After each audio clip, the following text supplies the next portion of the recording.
Hello everyone and welcome to the first game we'll be showing from round 7 of this year's Norway Chess. Magnus Carlsen versus Hikaru Nakamura. Both of them had a pretty difficult loss yesterday. Magnus perhaps a bit more difficult one as he lost in Classical to Gukesh, and Hikaru lost in Armageddon to Fabiano Caruana.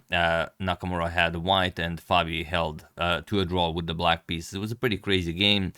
Definitely Hikaru had chances of winning, but in the end, yeah, it did not happen. And here, it was hard to say what kind of a Magnus we will see today, because he's coming off of such a difficult loss. His first loss to the new reigning world champion, definitely not an easy thing to, deal with, but I think some of the people actually, in the comments on all of the social networks are overreacting to what Magnus did after the game. Because, okay, he did hit the table, and later, immediately, he congratulated Gukesh on the win, and then he set up the pieces.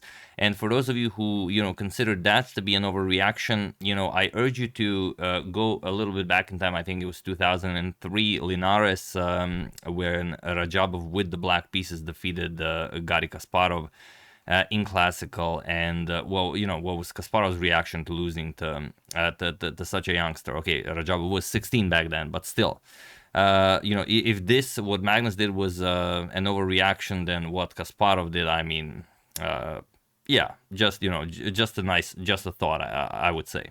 But okay, let's check out the game. Magnus has white, and this is the Armageddon game. Obviously, the Classical game ended in a draw. Magnus spent, I don't think he even spent 10 minutes on the clock, so maybe he thought if something, happens, then maybe Hikaru bites on something, he'll throw some poison around, but since Hikaru pretty much dealt with everything with ease, it was a very quick draw. And both of their games, the Classical and the Armageddon game, finished before the other games even, started to heat up. And they are still being played while I'm recording this. So this is the Armageddon game, and like I said, no one knew what kind of a Magnus we'll see today. Maybe he, would agree to some sort of a quick Berlin draw or something. But no, he actually, recovered nicely, and he came to fight. And so did Hikaru, obviously. So let's check it out. Sorry for a bit of a longer intro, but you have timestamps, always, if you don't want to listen to anything else, you can just rewind to when the game starts. So Magnus with white opens with pawn to d4. Hikaru replies with d5. We have c4, c6. Hikaru goes for the Slav defense. Knight to f3. We have knight to f6 and knight to c3. This is the three knights of the Slav. D captures on c4, and now usually a4 is played to prevent pawn to b5 or go for the Geller gambit with pawn to e4, but Magnus goes for pawn to g3. And this is just a straight up pawn sacrifice that isn't really that common to play. One of the people that has used this is Daniil d.o.o, one of Magnus Carlsen's seconds, and he used it to defeat David Anton Guijarro. So maybe it is something that Magnus and d.o.o worked on together for his World Chess Championship match. As it's a similar idea to what you would have, for example, in a Catalan. So pawn to b5 by Hikaru, bishop to g2, and pawn to e6. Magnus goes castles kingside. We have bishop to b7, and now knight to e5. This is, in fact, the exact position from the game, Daniil d.o.o versus David Anton Guijarro. And here Hikaru plays queen to c8, which is not a new move, but it's really a rare one. And Magnus sets him up very nicely. He plays pawn to b3, and okay, the queen to c8 was played obviously to defend the c6 pawn, as it's now attacked by the knight and by the bishop. And here Magnus plays pawn to b3, which Hikaru should just capture, and that's it. You capture, you play pawn to a6, and the game goes on. Okay, white will poke around a little bit more, but that's pretty much it. And here Hikaru played pawn to b4, which looks like a great idea. The knight will move, you're going to play c3, but then Magnus will start undermining the pawn structure with pawn to a3. So this is exactly what happened. Knight to a4, pawn to c3, and Magnus goes pawn to a3. We have knight b to d7. Hikaru needs to also finish development, and a captures on b4. We have bishop captures on b4, and bishop to a3 now. Pawn to a5 by Hikaru, and Hikaru says, all right, I'm very happy. I mean, what do you have here? am I just, outplaying you with black in this weird position? And Magnus invests 2.5 minutes for his next move, even though no one really understood why, and he plays knight captures on c3, which seems like, again, he's blundering something, but not really. Hikaru, as soon as he saw this, he immediately castled kingside, and the reason for that is that if you capture the knight, then Magnus plays this sort of elusive knight to c4 move, and there is no defense.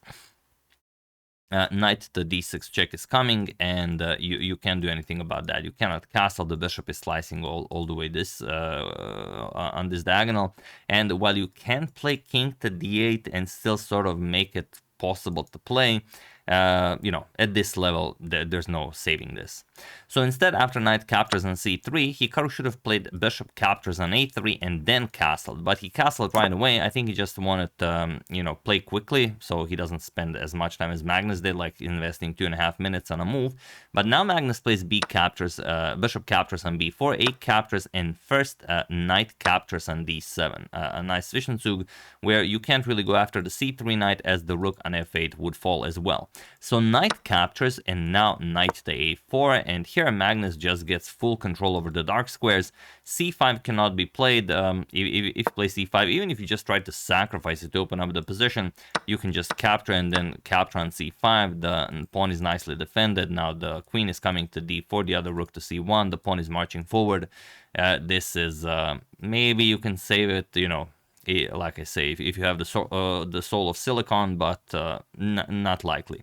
So after knight a4, bishop to a6, putting pressure on that e2 pawn, and queen to d2, preparing for the rook to get into the game, and then Magnus will consolidate with pawn to e3, bishop to b5, and now rook f to c1. Again, putting pressure on that c5 pawn and not allowing Hikaru to execute c5. So Hikaru plays rook to a6, just adds another defender, and he says, all right, I can't play c5, but is there anything you can do here?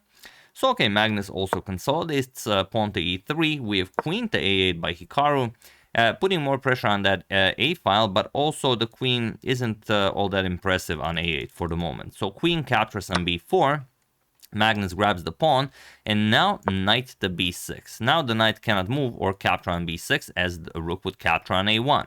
So rook to c5 by Magnus, and now the question is, should you capture on a4 now? Something like captures, and knight captures on a4. It's definitely playable, but still, that c-pawn is really bad, and you can see something like rook to c2 with a potential of doubling up on the c-file.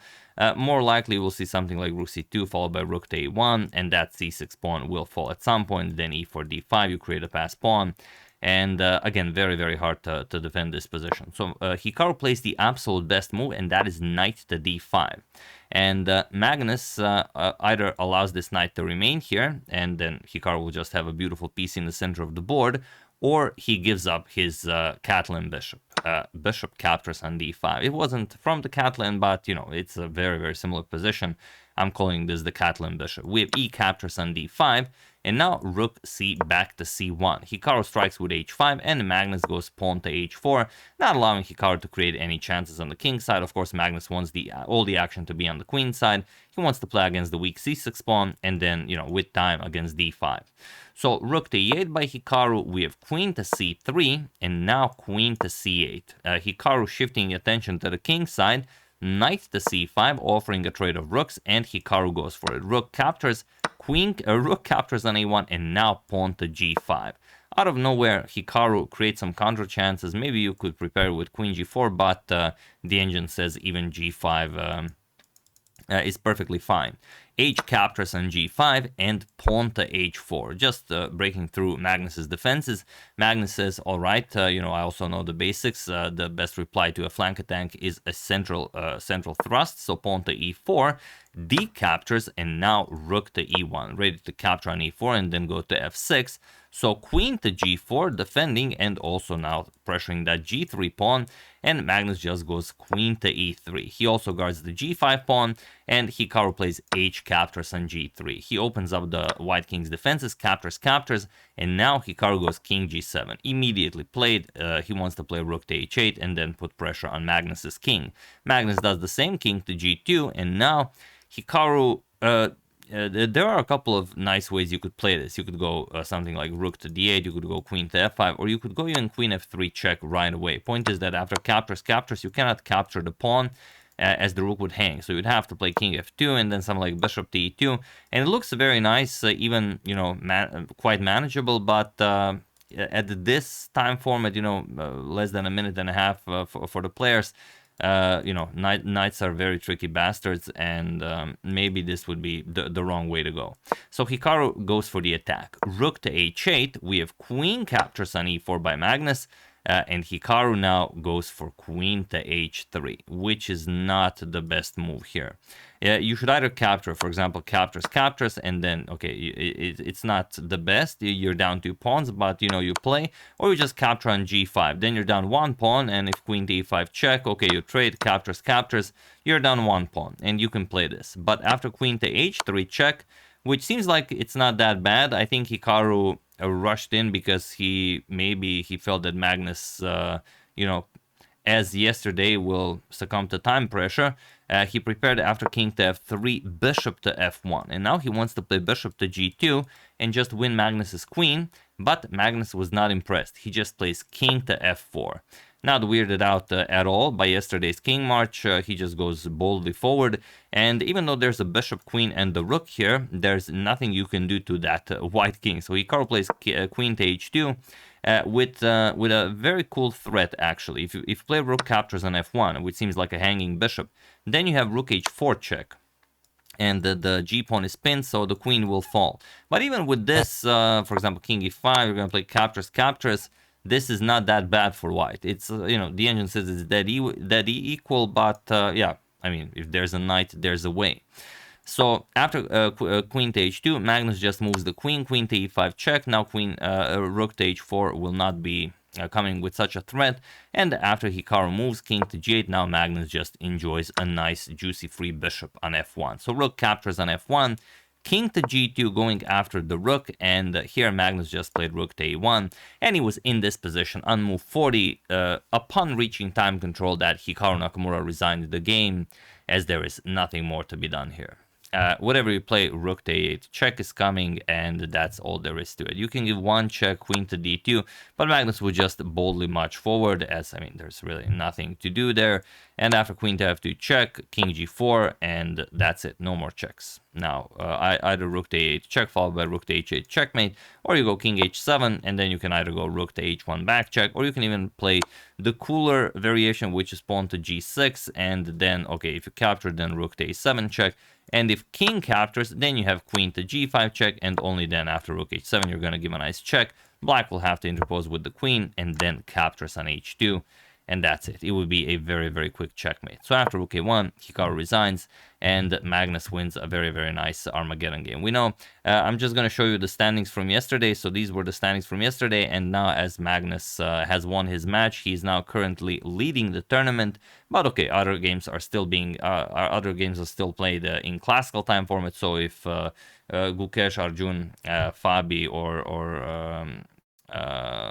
Wei Yi wins, they will, you know, definitely Fabi and Gukesh have a chance of overtaking the lead and leading after 7 rounds have been played.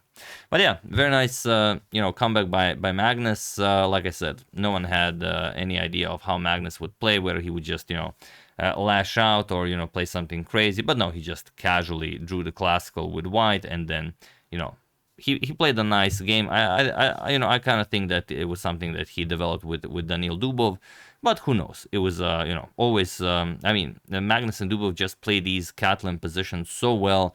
Doesn't matter, you're down a pawn, down 2 pawns, you know, it just somehow always works out. So yeah, hope you enjoyed it. I would like to thank Robert Arathun, Carlos Salinas, London Initiative for Safe AI, Ricardo Paulin, and Richard Schwartz for your contribution to my channel. Thank you a lot, I really appreciate it. As usual, you can check 2 of my previous videos here. Thank you all for watching, and I will see you soon, continuing the coverage of round 7 of Norway Chess. Thank you all, I will see you soon, and have an excellent rest of your day.